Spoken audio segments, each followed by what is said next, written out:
ঢাকাই আমার বাবার আছে ননি গো লোহারে বা নাই যে কাঁচা সোনা ভান্ডারি করা যাবে আপনার বাপের ক্ষমতা আছে লোকে শোনা না হযরতে আনাস থেকে বলেন নবী গো এই মাত্র দেখলাম মনটা খারাপ মুখটা মলিন চোখের কোনা দিয়ে অশ্রু ঝরতেছে আবার কেনই বাপ নিয়ে হাসেন আমার নবী কেন কাঁদেন কেন হাসেন এর পিছনে রহস্য আছে না নবীজির মনটা কেন খারাপ কারণ হলো নবীজির কলিজার টুকরা ছেলে সন্তানগুলো জন্ম নেয় আর এক এক ছেলে সন্তানগুলো মারা যায় আবুল কাসেম মারা যায় আবু তাহের মারা যায় ইব্রাহিম মারা যায় বাবা হিসাবে নবীর মনেও কষ্ট লাগে কিনা জোরে বলেন বাজান লাগে কিনা একে তো সন্তান হারানোর ব্যথা অন্যদিকে নবীজির কাছের চাচা নাম হলো আবু লাহাব ডেকে বলে ভাতিজা তোমার বংশে ভাতিজার কেউ থাকলো না তুমি একটা লেজ কাটা তুমি একটা নির্বংশ জোরে কর নাউজুবিল্লাহ একে তো ছেলেগুলো মারা যায় জন্ম নেয় আর মারা যায় আবার নবীজির কাছের চাচা আবু লাহাব বলে ভাতিজা তোমার বংশে ভাতিজার কেউ থাকলো তুমি একটা লেজ কাটা তুমি একটা নির্বংশ তুমি একটা হাত খুলে জোরে কর নাউজুবিল্লাহ যদিও রাসূলের চারটা কন্যার সন্তান জীবিত ছিল কথা বলে ঠিক না আচ্ছা আপনারাই বলুন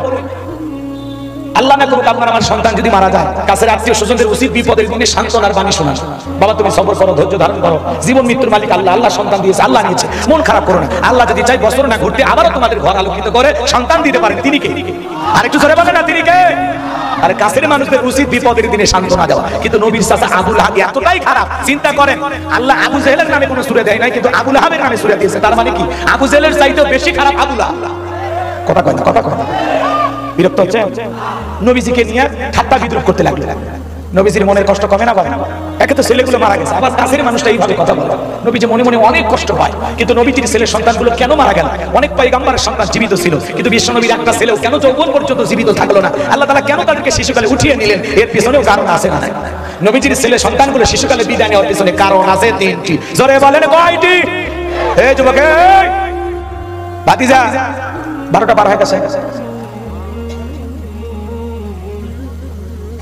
আমি আপনাদেরকে বলি নাই যারা যাবেন একটু উঠে যান আবার যদি দেখেন চাদর আলায় সাহস আরো বেশি খারাপ লাগতেছে আপনাদের ওয়াজ শোনার জন্য আসেন নাই মুনাজাতের আগে বলবেন ভালো লাগছে না খারাপ লাগছে এখন 5 মিনিট ওয়াজ শুনে কিচ্ছু বুঝবেন না একটা বিষয় নিয়ে আলোচনা শুরু করেছি শেষ পর্যন্ত শুনলে আসলে মজাটা পাবে আর যুবক যারা আসলে আফালাফি করবেন তোমাদেরকে হালকা সাইজ করবে একটু পরে কথা কয় না যুবকদের দরকার আছে না নাই যুবকেরা কি শুনতে চায় কি বুঝতে চায় আমি ওগুলো বুঝি একটু অপেক্ষা করো তোমরাও যুবক আমিও যুবক সময় মতো মাথার মেমোরিতে সেভ করা আছে ডাউনলোড দিয়ে শোনা আসবে লাফালাফি করলে কিচ্ছু পাবে না লিল্লাহি তাকবীর ভাইয়েরা আমার গভীর মনোযোগ দিয়ে কথাগুলো বোঝার এবং শোনার চেষ্টা করবেন নবীজির ছেলে সন্তানগুলো কেন শিশুকালে মারা গেল একটা সন্তানও কেন জীবিত থাকলেন না এর পিছনে কি সেই তিনটি রহস্য কি সেই তিনটি কারণ আপনাদের কি জানতে মনে চায় নবীর উম্মত হিসেবে কারা কারা জানতে চান দুটো হাত তুলে আল্লাহকে দেখা লিল্লাহি তাকবীর হাত নামান ভাইরা আমার নবীজির ছেলে সন্তানগুলো কেন মারা গেল কি সেই তিনটি রহস্য কি সেই তিনটি কারণ যদি আমি বলতে চাই তাহলে 3 নম্বর আয়াতের আলোচনা শুরু করা লাগবে আমি কি 1 নম্বর আয়াত বাদ দিয়ে 3 নম্বরে যাব নাকি আস্তে আস্তে শুরু করা যায় ধৈর্য আছে তো ভাই গভীর মনোযোগ দিয়ে শুনে যান একে তো সন্তান হারানোর ব্যথা অন্যদিকে আপন মানুষদের সমালোচনা আবার সাহাবায়ে ইকরাম যারা ইসলাম ধর্ম গ্রহণ করে কাফির বেঈমান তাদের উপর নির্যাতন জুলুমের স্টিম রোলার চালায় হযরতে বেলাল তখনও কালেমা পড়ে মুসলমান হন নাই বিশ্বনবীর রাতের বেলায় দারুল আরকামে বসা হযরতে বেলাল বিশ্বনবীর দরবারে উপস্থিত হয়ে গেলেন নবীজির চেহারার দিকে তাকাইয়া ডেকে বলেন নবী গো আপনার চাইতে সুন্দর মানুষ আমি জীবনে কোনোদিন দেখি না একটু জোরে বলেন না সুবহানাল্লাহ আপনারা আমার নবী কতটা সুন্দর জানেন হযরতে জাবের রাদিয়াল্লাহু তাআলা বলেন পূর্ণিমা রাত আমি রাসূলের বাড়িতে গিয়েছিলাম সেদিন দেখেছিলাম চাঁদ উদয় হয়েছে দুইটা একটা চাঁদ আসমানে আর একটা চাঁদ জমিনে হযরতে জাবের ডেকে বলেন আমি একবার আকাশের পূর্ণিমার চাঁদের দিকে তাকাই আর একবার বিশ্বনবীর চেহারার দিকে তাকাই হযরতে জাবের ডেকে বলে ওই আকাশের পূর্ণিমার চাঁদের চাইতে বিশ্বনবীকে আমার কাছে বেশি সুন্দর মনে হয় আম্মা জান আয়েশা ডেকে বলেন যারা ইউসুফ নবীর চেহারার দিকে তাকাইয়া মিশরের নারীরা ফল কাটতে গিয়ে আঙ্গুল কেটে ফেলে দিয়েছিল ওরা যদি আমার বিশ্বনবীর চেহারার দিকে তাকাইতো শুধুমাত্র আঙ্গুল নয় আঙ্গুল কাটতে কাটতে হাত কাটতে কাটতে কখন যে নিজের কলিজা কেটে দুফাক করে দিত মুহূর্তের জন্য টের পাইতো না আপনার আমার নবী এতটাই সুন্দর আম্মা জান আয়েশা বলেন ও দুনিয়ার মানুষ তোমাদের একটা সূর্য আছে আমি আয়েশার একটা সূর্য আছে তোমাদের সূর্য উদয় হয় দিনের বেলায় আর আমি আয়েশার সূর্য উদয় হয় রাতের বেলায় আম্মা জান আয়েশা একদিন সেলাইয়ের কাজ করতেছিলেন হাত থেকে সুইটা পড়ে গেল বাতিতে কোনো তেল ছিল না বাতি জ্বালাতে পারলেন না অপেক্ষায় বসে থাকলেন আল্লাহ রাসূল বিশ্বনবী মুহাম্মদ রাসূলুল্লাহ সাল্লাল্লাহু আলাইহি সাল্লাম যখন এশার সালাত আদায় করার পরে ঘরের ভিতরে প্রবেশ করলেন সর্বপ্রথম নবীজি আম্মা জান আয়েশাকে সালাম দিলেন নবীজি ঘরে ঢোকার আগে স্ত্রীকে কি দিলেন জোরে বলেন কি দিলেন আপনি আমি যখন ঘরে ঢুকবো বিবিকে সালাম দেওয়া দরকার আছে না নাই কথা কথা ঘরে যখন ঢুকবেন রাসূল তার স্ত্রীকে সালাম দিতেন। রাসূলের উম্মত হিসাবে আমাদের ঘরে এই আমলটা চালু থাকা দরকার আছে না? আপনি আমি যখন ঘরে প্রবেশ করব বিবিকে সালাম দিব, আসসালামু আলাইকুম রহিমা, কেমন আছো সোনা, ঘরের দরজাটা খোলো না, আমি তোমার লিটনের বাপ, তোমার দিওয়ানা। বউ খুশি হয়ে দরজা খুলবে, কথা বলে ঠিক কি না? কিন্তু আমাদের ব্যবহার এত মিষ্টি না। ঘরে দরজা ডাকতে, এ রুবেলের মায়ে দরজা খোল, বেশি দেরি হলে দরজা ভাঙে ভাঙা দিয়া, আজ তোর পিঠের উপর কি যা হলি রে। ভিতর থেকে বউ বলে, এটা স্বামী না সেকেন্ড ভাই, কথা কোন ঠিক কি না? বউকে যা সালাম দিবেন, সালাম দিবেন। এক জায়গায় ওয়াজ করলাম, ভাই হুজুর বউকে সালাম দিতে শরম লাগে। আমি তখন বললাম, তুমি বিয়ে করছো? কি কোন হুজুর, 3 সন্তানের বাবা আমি। আমি তখন বললাম, স্ত্রী সহবাসের একটা দোয়া আছে, তুমি কি জানো? হুজুর এটা দোয়া করার টাইম, কথা কোন দেখেন। স্ত্রীকে সালাম দিতে গেলে শরম লাগে। আপনার শরম যদি এতই বেশি হয় তাহলে বউয়ের বাচ্চা হইলো কেমনে? তার মানে এটা শরম না, এটা শয়তান। ওটা কি? ওটা কি শয়তান। বিবিকে সালাম দিলে কোনো স্বামী ছোট হয়? হ্যাঁ, ঘরে ঢোকার সময় বউ সালাম দেয় না, স্বামীও সালাম দেয় না, দুইজনে বোবা। সালাম আছে যেখানে শান্তি আছে, সালাম আছে যেখানে সমাধান আছে। স্বামী স্ত্রীর মধ্যে সালাম আদান প্রদান হলে একে অপরের প্রতি শ্রদ্ধা, ভক্তি, বিশ্বাস, ভালোবাসা বেড়ে যায়। আল্লাহু আকবার বলেন। তাহলে ঘরে সালাম দিতে পারবেন ইনশাআল্লাহ। বউকে সালাম দিবেন, যদি লোকজন না থাকে বউয়ের হাতটা ধরে মুসাফা করবেন। কারা? যুবকেরা কথা বলে। কিছু যুবক একটু রেডি থাকো, ঘন্টাখানিক একটু আমার সাথে কথা বলা। আমি ওই হুজুর না যে আপনি চুপ করে থাকবেন আমি ওয়াজ করব। অনেকে ভাবতেছেন হুজুর ওয়াজ করে আপনি হাদিয়া পাবেন, আমরা ফাউ চিল্লাইলাম। আপনি না চিল্লালে ওয়াজ জমবে না ভাই। আপনার আওয়াজে আমার ওয়াজ। আপনারা কথা না বলে আমি আধা ঘন্টার মধ্যে দোয়া করে দেব। কারণ শ্রোতা লাগবে, যাক না শ্রোতা, ঘুমাইলে চলবে না। কথা কি বুঝছেন? দেশি মুরগির মতো ধরাটাকে টক করে দাও। তোমরা পুরুষ গো, আওয়াজ দিতে ভয় পাচ্ছেন কেন? আপনাদের কণ্ঠ মহিলারা শুনে কি গুনাহ হবে? একটু জোরে আওয়াজ দেবেন, লিল্লাহিল তাকবীর। এই বউকে সালাম দেওয়ার পরে বউয়ের হাত ধরে কি করবেন? মুসাফা করবেন। বউয়ের হাত করে, পাশের বাড়ির ভাবির হাত না, বলে ঝাঁটা দিয়ে পিটা। বউয়ের হাত ধরে মুসাফা করবেন। একেবারে যদি ময়দান ফাঁকা থাকে কোলাকুলিও সেরে নেবেন। আর মুসলমান হিসেবে আপনাদেরকে ছোট্ট একটা অনুরোধ করে বলে যায়, সূরা নূরের ভিতরে আল্লাহ পাক বলেছেন, একজন মুসলমান আর একজন মুসলমানের গৃহে যখন প্রবেশ করবে, গৃহবাসীর অনুমতি নিতে হবে, সালাম দিতে হবে, তারপরে প্রবেশ করা লাগবে। রুবেল বাসা বাসা করে বাড়ির ভিতরে ঢোকে, রুবেলের বইয়ের ওন্না ঠিক নাই, আর মায়ের ওন্নার খবর নাই। আপনি মুসলমান একজনের বাড়িতে ঢুকতেছেন, আগে ভাই সালাম দেন, এরপরে অনুমতি নেন, তারপরে তো ঢুকবেন। আপনি যাত্রার বাড়ির ভিতরে ঢুকে পড়তেছেন, কোনো অনুমতি নাই। ভদ্রতা শিখুন, ভদ্র মানুষ হওয়ার চেষ্টা করছেন। কুষ্টিয়া তো অবশ্যই করে, এটা অন্য জেলার কথা বলতেছে। প্রথমে সালাম দিবেন, ওই বাড়ির লোকের যদি জবাব না পান দ্বিতীয়বার সালাম দিবেন, জবাব না পাইলে তৃতীয়বার সালাম দিবেন। এখন কোনো সারা শব্দ নাই, কোনো কথা দরকার নেই, আপনি কোন আপনার বাড়ি চলে যাচ্ছেন, আপনার কাজ শেষ। যারা সালাম দিতেছেন সে যদি না থাকে মোবাইল, এখন তো মোবাইলের মোবাইল করে অনুমতি নিয়ে তারপরে বাড়িতে ঢুকবেন। কথা বল। আল্লাহ মা বোনদেরকে হেদায়েত দান করেন। অপরিচিত পুরুষ এসে দরজার আগে মহিলা গেট খুলে বলবে, কথা বল। এরকম মহিলাদের স্বভাব আছে না? একটা অপরিচিত পুরুষ আছে, চিনা নাই জানা নাই, দরজা খুলে গল্প, কোথা থেকে আসছেন, কেন আসছেন? বাদশা তো আমারই স্বামী, কি বলবেন আমাকে বলেন, আমাকে দিয়ে হবে না? আছে না এরকম মহিলা? আছে না? বাইরে দাঁড়ায় আছেন কেন ভাই? ভিতরে বসেন, চেয়ার দিয়ে, আমি কিন্তু খুব ভালো চা বানাইতে পারি। এমন কায়দায় ভিতরে ডাকতে যেমন মায়ের পেটের ছোট ভাই। কথা কোন ঠিক না? মা বন্ধুরা বসে আছেন, মা খবরদার খবরদার, কোন অপরিচিত পুরুষ বাড়ির দরজায় আসলে তার সাথে সাক্ষাৎ করা যাবে না। আর কথা বলতে হলে পর্দার আড়াল থেকে বলতে হবে, প্রয়োজন যদি হয়। তা নরম শোন না, আসেন বসেন, একটা বিস্কিট খেয়ে দেন, একটা চা খেয়ে, নরম শোন না, কানে খুঁজতেছেন, কর্কট ভাবে কথা বলবেন, সব ঝামেলা বাড়ির উপর আসে। আপনি মোবাইল করে দেখেন, এমন ভাবে কথা বলবেন যাতে ওই পুরুষ আর কোনোদিন আপনার বাড়িতে না আসে। কর্কট ভাষায় কথা বলা, আর স্বামীর বেলায় নরম সুর বের হয় না, অন্য পুরুষ দেখলে কি সুর আছে না? আছে না? আমার ভাইরা মন খারাপ করবেন না, যে কথা বলতে চাই হৃদয়ের কান পেতে কথাগুলো শুনে যান বাজান। ঘরে ঢুকে বিবিকে সালাম দিবেন তো ইনশাআল্লাহ। হয়তো আবার প্রথম সালাম দিলে বউ বলতে পারে কারে সালাম দিলাম, তখন বলবেন শেফালি তোরই সালাম দিলাম। তখন বলতে পারে আজকে আবার কোন হুজুরের মুরিদ বাড়িতে ঢুকলা, সেদিন অমুকের গাছের কলা চুরি করলা। 2-4 দিন দিতে দিতে অভ্যাসে পরিণত হবে বাজান। দাম্পত্য জীবনে আপনারা যদি সুখ পেতে চান, শান্তি পেতে চান, রাসূলের 4টি সুন্নাত প্রত্যেকটা পরিবারে আমল করা লাগবে। বলেন কয়টি সুন্নাত? আরো জোরে বলেন। 4টি সুন্নাত যদি আপনারা দাম্পত্য জীবনে স্বামী স্ত্রী আমল করতে পারেন, আপনাদের জীবনে অশান্তি থাকবে না, শান্তি মৃত্যু পর্যন্ত টিকে থাকার গ্যারান্টি। আল্লাহু আকবার বলেন।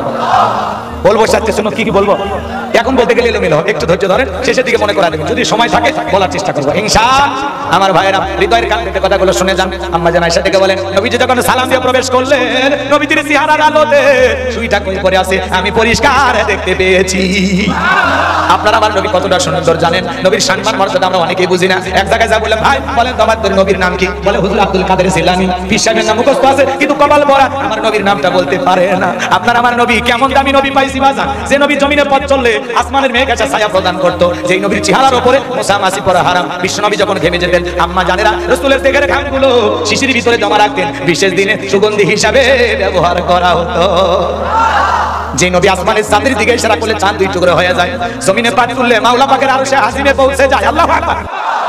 যেই ছাগলের স্তনে দুধ নাই, বিশ্বনবীর হাত লেগে গেলে দুধে পরিপূর্ণ হয়ে যায়। সেই খাবার 4-5 জন মানুষ খাবে, ওই খাবারে বিশ্বনবীর হাত লেগে গেলে আহা, শত শত মানুষ খাবার, কেউ যেমন খাবার তেমনি থাকে। সুবহানাল্লাহ বল। এই জায়গায় মজার একটা কথা মনে পড়ে গেল, বলবো। হযরত আবু হুরায়রা রাদিয়াল্লাহু তাআলা ক্ষুধার্ত, কথা কি বুঝতে পারতেছেন? 2-3 দিন ধরে না খাওয়া। তো উনি মসজিদে নববীর পাশে দাঁড়িয়ে আছে, মনে করলেন এই দিকে অনেক সাহাবী যাবে, যদি কেউ আমার দাওয়াত দেয় তাহলে দাওয়াত গ্রহণ করে তার বাসায় যাই কি খাওয়া দাওয়া করব। প্রথমে বের হয়েছে হযরত আবু বকর, মনে করছে যাক আবু বকর মন তো নরম, অবশ্যই জিজ্ঞাসা করবে। তো হযরত আবু বকরের সাথে সালাম বিনিময় হলো, আর কোনো দাওয়াতের বিষয়ে কথা হলো না। হযরত আবু বকর চলে গেলেন। এরপরে হযরত ওমর বের হলেন। হযরত আবু হুরায়রা চিন্তা করলেন, ওমরের মন, মানুষের চেহারা দেখলে অনেক কিছু, আমার বিশ্বাস ওমর আমার দাওয়াত দিবে, অফার করবে যে চলো আমার বাড়িতে খাওয়া দাওয়া। তো হযরত ওমরও চলে গেলেন, মনটা একটু খারাপ। সর্বার শেষে বের হয়ে আসলেন রাহমাতুল লিল আলামিন, বিশ্বনবী। আবু হুরায়রা চেহারা দিকে তাকায়, নবীজি বলতেছে, আবু হুরায়রা মনে হয় তুমি কিছু খাও না। সাহাবাই কামদের স্বভাব হলো মিথ্যা কথা না বলা, তারা কখনো মিথ্যা বলতে পারে না। রাসূল যেই বলেছেন তুমি মনে হয় কিছু খাও না, সাথে সাথে জিজ্ঞাসা করছেন, হ্যাঁ হুজুর আমি কিছু খাই না। তখন বলতেছে ঠিক আছে, আমিও খাই নাই তুমিও খাই না, চলো তো বাড়িতে যাই, একটা খাবারের ব্যবস্থা হয় কিনা। বাড়িতে আসলেন, আম্মা জান আয়েশাকে ডেকে বলেন, আয়েশা ঘরে কি কোনো খাবার আছে? আম্মা জান আয়েশা বলেন, গো স্বামী ঘরে খাবার বলতে কিছুই নাই, তবে কিছুক্ষণ আগে একজন এক পেয়ালা এক বাটি দুধ দিয়ে গেছে, ঘরে এতটুকুই খাবার আছে। বিশ্বনবী বলতেছে, আয়েশা দুধের পেয়ালাটা আমার সামনে নিয়ে আসো। হযরত আয়েশা দুধের পেয়ালাটা দিলেন। বিশ্বনবী মুহাম্মদ রাসূলুল্লাহ সাল্লাল্লাহু আলাইহি সাল্লাম আবু হুরায়রাকে ডাক দিলেন, দেখে বলে, আবু হুরায়রা আমার কাছে আসো। আবু হুরায়রা তাকায় দেখে বিশ্বনবীর হাতে এক বাটি দুধ। আবু হুরায়রা মনে করছে রাসূল এটা আমাদের খাইতে দিবে। আমার নবী তখন বলতেছে, আবু হুরায়রা বাড়িতে খাবার বলতে কিছুই নাই, এই এক বাটি দুধ আছে, এইটার ভিতরে আমার পরিবারের হক আছে, তুমিও খাওয়া দাওয়া করো। আমার মনে হয় আসহাবে সুফার ভিতরে যারা আছে ওরাও মনে হয় কোনো কিছু খায় না, যাও ওদেরকেও তুমি ডাক দিয়ে নিয়ে আসো, জোরে কন্যা মারহাবা। আবু হুরায়রা মনটা একটু খারাপ হয়ে গেল, যে এক বাটি দুধ আমারে খাওয়াবে, রাসূলের পরিবার খাইবে, আমার আসহাবে সুফার আছে 1-2 জন না 40 জন। আল্লাহ আকবার। সবাইকে নিয়ে আসলেন। আল্লাহ রাসূল তখন বলেছে, আবু হুরায়রা এই বাটিতে যে দুধ আছে তুমি নিজের হাতে সবাইকে বন্টন করো। হযরত আবু হুরায়রা সবাইকে দিয়ে দিলেন, কিন্তু দুধের বাটির যে পরিমাণ ওই পরিমাণে আছে, এক চুল কমে না। সুবহানাল্লাহ বলবেন না? সবাইকে দেওয়া শেষ। আল্লাহ রাসূল বলতেছে, আবু হুরায়রা এটা তুমি তৃপ্তি সহকারে পান করো। আবু হুরায়রা খাইলেন। আল্লাহ রাসূল বলতেছেন আরেকবার খাও। আবার খাইলেন, খেয়ে রাসূলকে দিলেন। আল্লাহ রাসূল বলতেছেন তুমি আরেকবার খাও। হযরত আবু হুরায়রা 3 বার খাইলেন। এরপরে রাসূলের হাতে বাটিটা দিয়ে দিলেন। যেই কায়দায় দুধ নিয়ে আসছিলেন ওই পরিমাণে দুধ আবার আল্লাহ রাসূল ঘরে নিয়ে চলে গেলেন। সুবহানাল্লাহ বলবেন না? কেমন নবী পাইছে, কেমন নবী। আমার ভাইয়েরা লম্বা করার কোনো সুযোগ নাই। সেই নবীর কাছে হযরত বেলাল কথা মনে আছে না নাই? ভুলে গেছেন মনে হয় আপনারা। আমার ভাইয়েরা বিশ্ব নবীকে দেখে হযরত বেলাল দেখে বলেন, নবী আপনার চাইতে সুন্দর মানুষ আমি জীবনে কোনোদিন দেখি নাই। কোন নবী, ও নবী আপনি আমার কালেমা পড়ে মুসলমান বানায়া দেন। বিশ্ব নবী হযরত বেলালকে কালেমা পড়া দিলেন, লা ইলাহা ইল্লাল্লাহু মুহাম্মাদুর রাসূলুল্লাহ সাল্লাল্লাহু আলাইহি ওয়াসাল্লাম। হযরত বেলাল কালেমা পড়ে মুসলমান হয়ে গেলেন। আমার নবী দেখে বলে, বেলাল ইসলামের অবস্থা এখন ভালো না, কালেমা পড়েছো আপাতত প্রকাশ করা যাবে না। আপনারা বলেন তো বাজান, ইসলামের অবস্থা কি সব সময় ভালো থাকে? এখনো তামাম পৃথিবীর দিকে তাকায় দেখেন, তামাম পৃথিবীর জালেম আর বেঈমানদের টার্গেট ইসলাম আর মুসলমানকে বিদায় করা। কথা বলেন ঠিক কিনা? তামাম পৃথিবীর জালেমরা ঐক্যবদ্ধ হয়েছে পৃথিবীর জমিন থেকে ইসলাম আর মুসলমানকে নিশ্চিহ্ন করে দেওয়ার জন্য, কিন্তু ওরা তো জানে না মুসলমানের সাথে আছেন কে। আরেকটু করে বলেন আমার ভাইরা, ওরা নানামুখী ষড়যন্ত্র করতেছে, ওদের ষড়যন্ত্রের জালে আমরা পা দিব না। কথা বলেন ঠিক কিনা? মনে রাখবেন, নমরুদ ফিরাউনের জায়গা যেমন হয় না, আবু জেহেল কারণ হামানের জায়গা যেমন হয় না, বর্তমান পৃথিবীতে যারা মুসলমানের রক্ত নিয়ে খেলা করতেছে ওই জালেমদের পরিণতি নমরুদ ফিরাউনের মতোই ভয়ঙ্কর হবে। কথা বলে ঠিক কিনা? আমরা নিজের চোখে দেখেছি যারা জুলুম করেছিল, এদেশের নিরীহ আলেমদেরকে হত্যা করেছিল, এতিম বাচ্চাদেরকে হত্যা করেছিল, যারা আলেমদের হাতে হাত করা পড়াইছিল, এই জাতির শ্রেষ্ঠ সন্তান আলেমদের উপরে নির্যাতন জুলুম চালিয়েছিল, আজকে তারা পরাজয় বরণ করেছে। কথা বলে ঠিক কিনা? এর দ্বারা প্রমাণ হয় জুলুম কখনো চিরস্থায়ী না। কথা বলে ঠিক কিনা? আমার ভাইয়েরা মনে রাখবেন, যারা ইসলাম আলাদের রক্ত নিয়ে খেলা করবে, যারা মুসলমান রক্ত নিয়ে খেলা করবে, আল্লাহ ছাড় দেবে কিন্তু ছেড়ে দেবে না। আজ হোক কাল হোক 2 দিন পরে হোক, এর প্রতিশোধ আমরা না নিতে পারলেও আসমানের মালিক আল্লাহ আমাদেরকে ছাড় দেবেন, কারণ আমরা মুসলমান। আমাদের সাথে আছেন কি? জোরে বলেন কে? দেখলেন না আমাদের সমাজে আমরা কি বললাম যে ম্যাডাম পদত্যাগ করে। আল্লাহ বলে কিসের পদত্যাগ? ওরা যে অন্যায় করেছে শুধু পদত্যাগ না, আমি আল্লাহ ওদেরকে দেশ ত্যাগ করতে বাধ্য করবো। কথা বলে ঠিক না? এই জন্য বাজান আল্লাহর খেলা বোঝা বড় দায়। ইন্না বাতাসা রাব্বিকা লাশাদীদ, আল্লাহর পাকড়াও বড় কঠিন। আল্লাহ ধরে ধরে না, সেদিন ধরবে বাপ টাকা চাই দেবে না। কথা বলে ঠিক না? রাগ করতেছেন মনে হয়? আল্লামা সাঈদী হুজুর বলেছিল 12 কোটিতে গাছের গোড়া নাড়া দিবে, মামু বাড়ি দিল্লি গিয়ে পড়বা। আজকে হুবহু মিলে গেছে। যায়া কিলা মাঝে মাঝে ফোন দেয়, থাকতে পারেন আমাদেরকে জানা, কথা কয় না। মাঝে মাঝে কল রেকর্ড ফাঁস হয়, ম্যাডাম ফোন দেয়, কয় আমি দেশের খুব কাছে আছি, চট করে আপনি ঢুকবেন নিতে বের হলেন কেন? কি দরকার ছিল এই সামান্য কয়েকদিন বাইরে থাকা? আমরা তো জানতাম আপনি থাকতে পারবেন না। মেয়ে মানুষ কতদিন ঘর ছাড়া থাকবে বলেন? রাগ করতেছেন আপনারা? তার উপর আবার বিধবা মহিলা, আমরা ছাড়া দেখার কেউ নাই। কথা কয় না রে। আপনি তাড়াতাড়ি আসেন, যেদিক দিয়ে মন চাই ঢোকেন। এদেশের 18 কোটি মানুষের 36 কোটি চোখ তাকায় আছে। কথা বলে ঠিক কিনা? বুবু আইবা তুমি আইবা গো, সেই দিন আইসা বুবু ক্ষমতা পাইবা না। বলবো নাকি? রাগ করবেন না, চলবে। বুবু আইবা তুমি আইবা গো, সেই দিন আইসা বুবু ক্ষমতা পাইবা না। খোঁজ নাই বুবু কাদের কাকার, অবস্থা খারাপ পরবেশ বাবার, আউন আঙ্কেল এখন সামনে আসে না। খোঁজ নাই বুবু কাদের কাকার, অবস্থা খারাপ পরবেশ বাবার, আউন আঙ্কেল এখন সামনে আসে না। নেতা কর্মী সব জেলের ভিতর, আমি আছি ডরের ওপর, কখন জানি আসে গ্রেফতারি পরোয়ানা। বুবু আইবা তুমি আইবা গো, সেই দিন আইসা বুবু ক্ষমতা পাইবা না। এই ক্ষমতার চেয়ার থেকে নামা সহজ, কিন্তু ওই চেয়ারে ওঠা কঠিন। আর যাই হোক, নারীদেরকে যদি আপনি ক্ষমতার চেয়ারে বসান, ওরা জেদ করে রাগ করে দেশে আসছে। চট্টগ্রাম আদালত চত্বরের পাশে জবাই করে যারা হত্যা করেছে, একজন হত্যাকারীকে ছাড় দেওয়া হবে না। বর্তমান যারা প্রশাসনে আছেন, সরকার ব্যবস্থা আছেন, তাদেরকে বলবো 24 ঘন্টার মধ্যে আসামি শনাক্ত করে তাড়াতাড়ি ওদেরকে ফাঁসির দড়িতে ঝুলাইয়া দেয়। সবগুলোকে ধরেন, ফাঁসির দড়িতে ঝুলান, দেখবেন বাংলাদেশে অপরাধ কমে যাবে। মাথা খেলে না, মাথা খেলে না। ওদের সাহস কত? হ্যাঁ, এরা এত সাহস পায় কোথায়? ওদেরকে আমার জামাই আদরে রাখি, কতটা মহব্বত করি, কতটা ভালোবাসি। আমরা বাসের সিটে এক পাশে হিন্দু ভাই আর এক পাশে আমরা মুসলমান বসে যাই, পাশেই মসজিদ, পাশেই মন্দির, মন্দিরের ঘন্টার আওয়াজ মসজিদে যাই, মসজিদের মাইকের আওয়াজ, আজানের আওয়াজ মন্দিরে যাই। কি ভাতৃত্ব আমাদের ভিতরে, কি সম্প্রীতি। কথা বলে ঠিক না? আর ওদের কাছ থেকে নাকি শিখতে হবে। ওরা তো গরুর গোশত খাওয়ার অপরাধে মুসলমানকে পিটায়। এই যে একটা ভিডিও কয়েকদিন আগে দেখলাম, এক মুরব্বী ব্যাগি করে গরুর গোশত ভন করতেছে। আরে কি পিটান না পিটাইলো? কথা বলা বাবার মতো বয়স কয়েকজন উগ্রবাদী হিন্দু অমুসলিম গরুর গোশত ব্যাগি করে বহন করার কারণে ভারতে আমার মুসলমান ভাইকে পিটানো হলো, মুরব্বী বাবাজিকে পিটানো হলো। কেন কেন? কথা বলে আমরা কোন হিন্দুকে মারি না, কারণ আমাদের ভিতরে ভদ্রতা আছে। আমরা মানুষকে ভালোবাসতে জানি, কাউকে ঘৃণা করতে জানি না। আমরা সকলের অধিকার নিশ্চিত করার চেষ্টা করি, আমরা কারো অধিকার হরণ করি না। আপনাদের দেশে অসংখ্য মুসলমানের উপর আপনারা নির্যাতন করেছেন, মুসলমানের মসজিদ আপনারা ভেঙে দিয়েছেন। তারা বলে ঠিক না? নানামুখী ষড়যন্ত্র এখনো চলমান। আমরা ইসকনকে বলতে চাই, বাংলাদেশে থাকতে হলে নিজেদের মতো থাকো, খবরদার মুসলমানদের দিকে চোখ তুলে তাকানোর চেষ্টা করবেন। আমাদের একজন ভাইকে হত্যা করেছেন বলে যা খুশি তাই করবেন, আমরা ভয় পেয়েছি এমনটা না। আমাদের ভদ্রতাকে দুর্বলতা মনে করবেন না। আমরা যদি একবার মুসলমানেরা জেগে উঠি, কোন জালেম পালানোর গর্ত খুঁজে পাবে না। কথা বলে ঠিক না? এই জন্য বলতে চাই, এই দেশের তাওহীদবাদী মুসলমানকে খবরদার জাগ্রত করবেন না। এই দেশের মুসলমানেরা যদি একবার জেগে ওঠে, কোন জালেমের অস্তিত্ব খুঁজে পাওয়া যাবে না।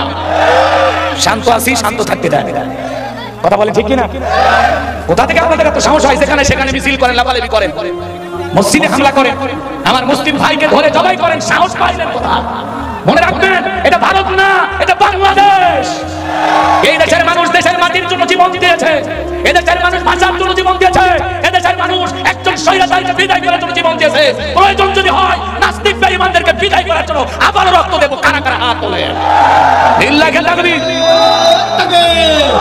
নারে তাকবীর। ইসলামের দুশমন, ইসলামের দুশমন ভারতের দালালেরা। আমরা বলতে চাই, আমরা আপনাদেরকে জামাই আদরে রেখেছি, আমরা সকল ধর্মের মানুষকে সম্মান করি। ইসলাম আমাদেরকে তাই শিক্ষা দেয়। আমার নবী একজন মৃত ইহুদির লাশ থেকে দাঁড়িয়েছেন, সাহাবায়ে کرام বললেন, ইয়া রাসূলুল্লাহ, ইয়া হাবিবাল্লাহ, হুজুর সে তো একজন মুসলিম ইহুদি। আল্লাহ রাসূল বলেছেন, আমি ইহুদি দেখে দাঁড়াই না, তার সবথেকে বড় পরিচয় সে একজন মানুষ, এই জন্য আমি নবী দাঁড়িয়েছি। কথা বলে ঠিক কিনা? মসজিদে ইহুদি পেশাব করেছেন, বিশ্বনবী তাকে ক্ষমা করে দিয়েছেন, আর রাসূলের ক্ষমা এই আচরণে ইহুদি কালেমা করে মুসলমান হয়েছেন। আমাদের নবী আমাদের আদর্শ, কথা বলে ঠিক কিনা? বিদায় আমরা কাউকে জোর করে দেশ থেকে তাড়িয়ে দেব না। যদি কারো এদের ভালো না লাগে, যদি মনে করেন ভারত প্রীতি আপনার দিলের ভিতরে আছে, আপনি আস্তে করে যেতে পারেন। আর যদি বাংলাদেশে থাকতে হয় তাহলে আপনার পরিচয় আপনি বাংলাদেশী। আমি মুসলমান হিসাবে এই দেশে আমার যেরকম অধিকার আছে, আপনি অমুসলিম হিসাবে আপনারও ততটুকু অধিকার আছে। কথা বলেন ঠিক কিনা? আপনার ধর্ম পালনের স্বাধীনতা আমরা আপনাকে দিয়েছি, আমাদের ধর্ম পালনের স্বাধীনতা আপনাদেরকে দিতে হবে। কথা বলেন ঠিক কিনা? যে যার ধর্ম পালন করবে স্বাধীনতা আমরা দিয়েছি। আজ পর্যন্ত কোনো মন্দিরে আমরা হামলা করি নাই। তারা হামলা করেছে আপনারা ভালোই চেনেন। কথা বলেন, কারণ এরা কোনো মুসলমান না, এরা এদেশের সন্ত্রাস বাহিনী, যাদেরকে সরকারেরা টাকা দিয়ে লালন পালন করে, এদেরকে দিয়ে এই অপকর্মগুলো গালায়। যারাই মন্দিরে হামলা করে এদের ধর্মের কোনো পরিচয় নাই, এরা হলো সন্ত্রাস। কথা বলে ঠিক কিনা? কিন্তু বাংলাদেশে আলহামদুলিল্লাহ অনেক সুন্দর পরিবেশে আপনারা আছেন, জামাই আদরে আমরা রেখেছি। আপনারা খবরদার কারো উস্কানিতে পা দেবেন, একটু সবর করেন, ধৈর্য ধারণ করেন। অমুসলিম ভাইদের প্রতি আমরা আহ্বান করবো। আজকে আদিবাসী এক চাকমা ভাই বক্তব্য দিয়েছেন, আমি অসাধারণ লেগেছে আমার কাছে, আমি তাকে ধন্যবাদ জানাই। আজকের মাহফিল থেকে এক চাকমা ভাই বলেছেন যে এই ইসকনের যারা আছেন, এই যে বাড়াবাড়ি করতেছেন,